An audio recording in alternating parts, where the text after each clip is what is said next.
Um, so we're continuing our series in Mark, and I've been pondering on and thinking on, what does it mean to be a church? We talk here at Grassroots maybe about things within the church that we don't like. We talk about things that we do like, and so this is a little bit of an ongoing conversation, um, but really trying to narrow that down into what is a church fundamentally, and I think we're and this is not my own idea, but led by people that I really respect and admire. So we're not a church because of our morals or our relationships. Um, But really, what it comes down to is, we're witnesses to a crucified and resurrected Christ. Um, and so, as we're entering these final teachings in Mark, we're coming to the culmination of the story. Um, and so, because it's so fundamental to who we are as a church, um, this is one to really focus in on. And so just encourage you all to, for a moment, come with me and look at Jesus. Leave your problems, to-do lists to the side for a second and really focus in on what's happening here. So we moved into this nice building here around 6 months ago, and it's been so great to be able to gather here, to be able to do the Grove, to meet and on times outside of Sunday morning. It's really been a blessing. But ultimately, this building has very little to do with being a church. We do a lot of really nice programs and things that we get together for as a church. We do theology pub. We have our LTGs. We do the Grove, and all of those things are really great. But at the end of the day, they have little to do with being a church. We have great leaders. We have Craig as our lead pastor. We have elders. We have a leadership team, and all of those people are charged with administering the gatherings, choosing what we're doing, and teaching. But in and of themselves, they have little to do with being a church. Church is the Christ-centered or Christ-created community that is asked to live as he did and bear witness to his death and resurrection. So we have two simple sacraments, communion and baptism, that form our identity and the practice of our religion. We rehearse Christ's death and resurrection as we are submerged in the baptism waters like he was crucified and died. And when we emerge out of them, we are raised just as he was raised from the dead. We consume his broken body and blood, fully accepting and joining ourselves to his sacrificial atoning work. So we are not tasked with fixing the world. The world has already been fixed. We are asked to bear witness to the great fixing of Jesus' death and resurrection. So with all of that, looking closer at Mark, so we're at the climax of the story. We're talking about Jesus' trial. So Aiden talked through the trial before the Sanhedrin. And today we're going to be looking about his trial before Pontius Pilate. And as we get into that, looking back at all of Mark, it's kind of a curious read if you think about the context in which it was written. So the book of Mark was written by the early church for the early church. Um,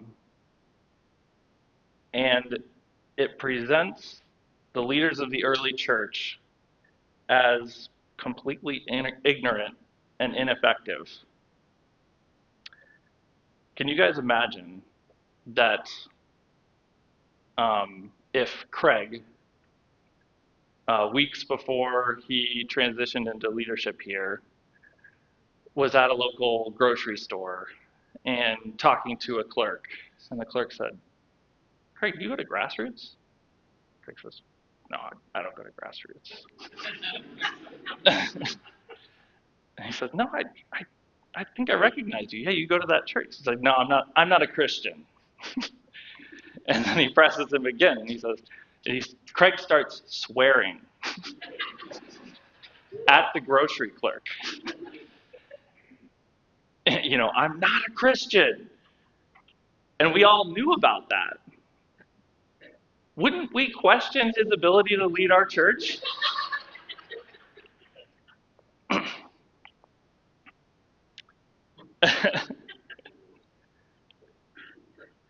And so you have this odd paradigm where all the early leaders of the church are depicted as, naive and ineffective in their leadership.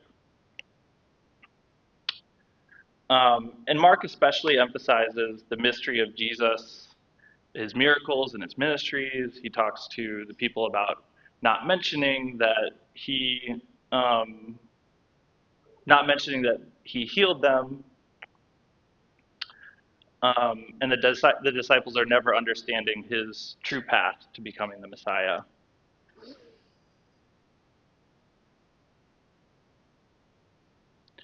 So, putting all of that together, it shows that Jesus' life was incomplete without his death and resurrection.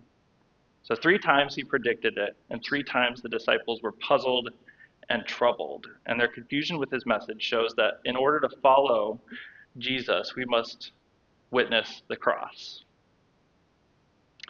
We cannot follow him without the cross.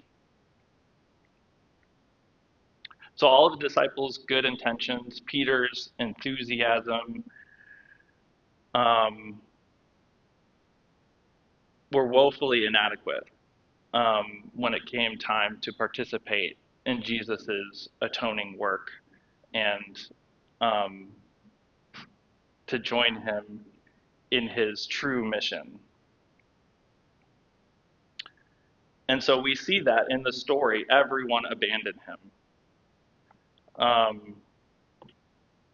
When you read the early sections of Mark, he's healing people and he's teaching, and it talks about how all of Judea comes out to see him, all of Galilee. So crowds were just swarming him. Everyone wanted to be healed and learn from this great rabbi. His disciples, for 3 years, followed him everywhere that he went. But in the end, only Jesus was left to do the work of the cross.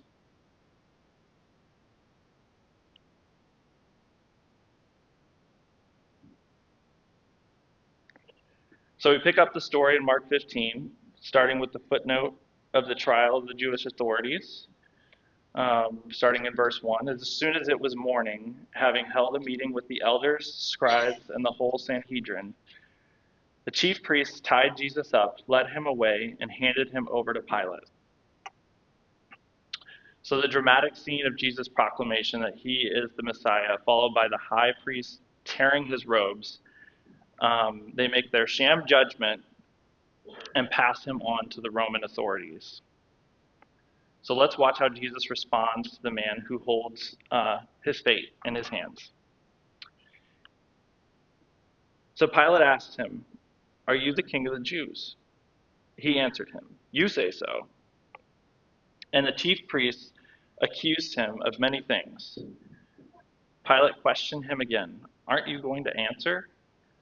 Look how many things they are accusing you of."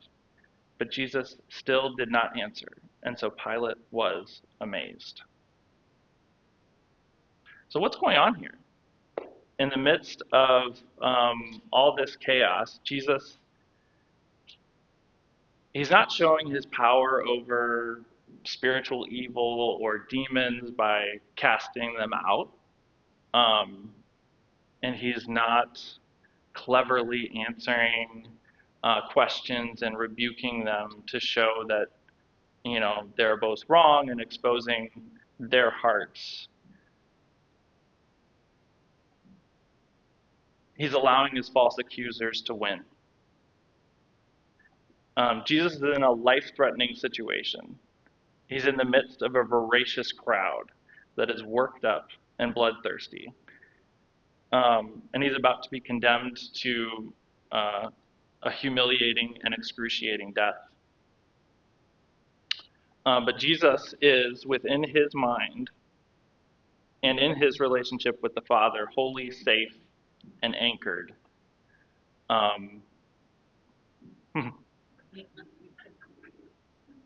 Much like Jesus in the midst of the storm, sleeping in the bottom of the boat while everything rages around him, he's steadfast. And that's because he knows what he needs to do. And he has the qualities and characteristics to actually carry that out. He's a pocket of sanity in the midst of all the evil and corruption the world can intimidate him with. And as I was thinking on this and reading and learning, I think there's a word that describes Jesus, one of the qualities that he's displaying here. And we don't use it very often, and that's meekness. When we think of meekness, we can kind of think of it as a similar word to humility. But one of the differences is humility is seeing yourself as you are, so not greater than you are and not less than you are. So in this case, if Jesus was just humble, he would simply be himself. But he's actually lowering himself and being beneath him. He's not using his power or all of the things that are at his disposal to take care of the situation. And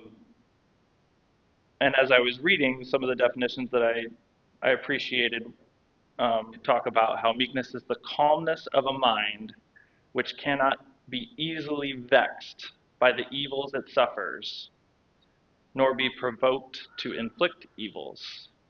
So if we are in that situation as Jesus' friend, can you imagine the outrage that you would feel?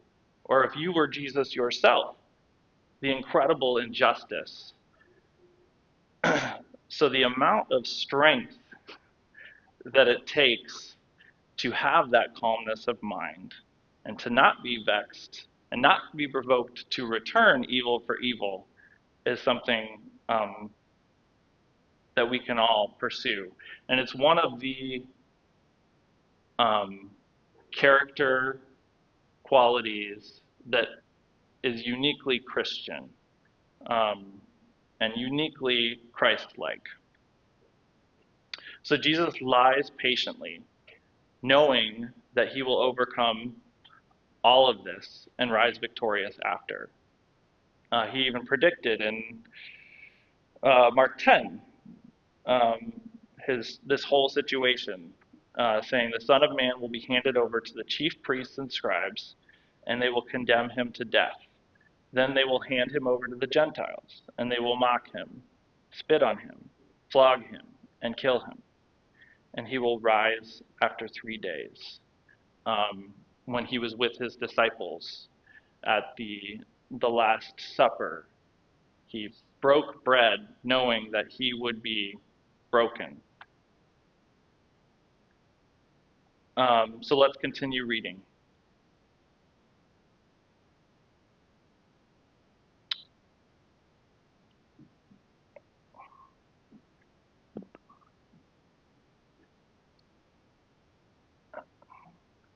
So at the festival, Pilate used to release the people a prisoner whom they requested. There was one named Barabbas, who was in prison with rebels who had committed murder during the rebellion. The crowd came up and began to ask Pilate to do for them as was his custom. Pilate answered them, "Do you want me to release the king of the Jews for you?" For he knew it was because of envy that the chief priests had handed him over. But the chief priests stirred up the crowd so that he would release Barabbas to them instead. Pilate asked them again, "Then what do you want me to do with the one you call the King of the Jews?" Again they shouted, "Crucify him." Pilate said to them, "Why? What has he done wrong?" But they shouted all the more, "Crucify him." Wanting to satisfy the crowd, Pilate released Barabbas to them, and after having Jesus flogged, he handed him over to be crucified.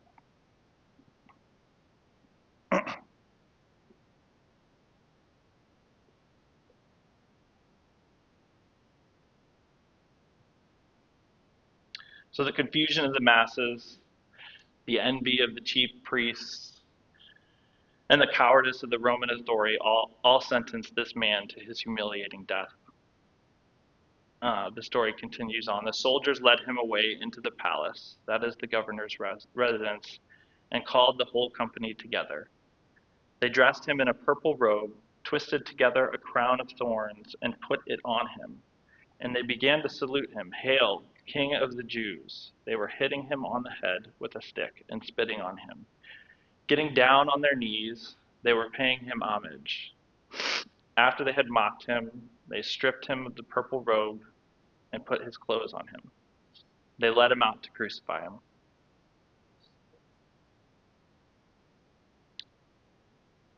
Christ the King is the meek lamb who did not open his mouth before the slaughter. We witness his crucifixion as the great final rejection of humanity's wasting wrath. And the implications to our lives are infinite. We know that evil has been confronted and destroyed. We know who did it, and we know how it happened. Breaking the body of Jesus broke the chokehold of sin on the world. And we move forward in the world, not in our own minds, not in our own safety or our own power, but we have the mind of Christ. Jesus is our anchor. If we think about our problems and the problems of the world today, we can become overwhelmed, fearful, and paralyzed. The world knocks us down. Only by connecting to Jesus as our anchor can we stand and face this world.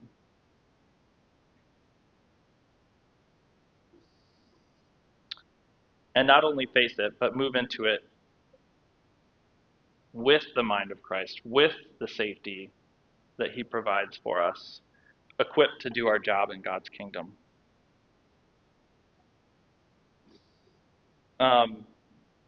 So finally, I urge you all to imagine your life in a cross shape.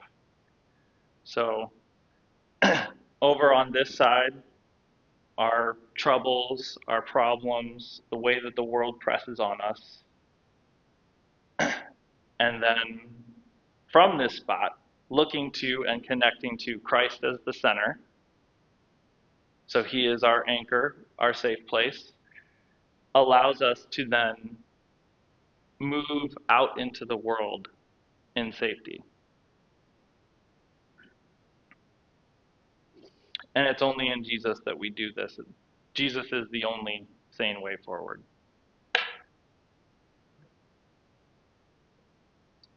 So let's pray.